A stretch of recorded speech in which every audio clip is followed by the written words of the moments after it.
So once you awaken and remember what you are, why you're here, and all of that good stuff, or where you came from, where you originated, um, you're then kind of faced with this challenge of how do I now exist and stay true to myself, because this truth wants to be expressed, it wants to be spoken, because once you remember deep enough, you understand that also speaking this truth helps others remember as well. It's like an activation.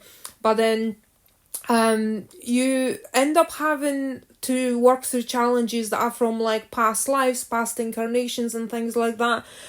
So for me, it was a lot of things to do with actually I'm feeling safe enough to speak about this stuff, because I understand what's going on in the world.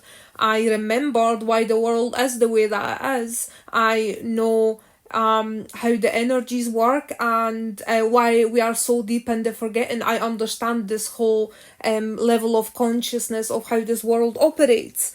And yeah, there's been a massive part of me, it's like, oh my gosh, is this even safe to talk about? Like, am I safe to do this? And I know that I am, but there's a lot of that challenging the feeling of being unsafe, and I can see that a lot of people are going through that as well. And when I talk about this stuff, people are like, "Oh my gosh, thank you so much for speaking about this." And like, I get it. It's huge. It's massive. Like, what we are awakening to, it's not small. This is like literally the beginning of the global awakening. What we are remembering, what we are embodying, and the light that we are sharing and spreading across this world. Like, this is huge. Like, this is already dismantling a lot of the false grid as well, and we are building a whole new grid as well, which is beautiful, which is helping Gaia ascend, and it's helping to activate others as well on this path.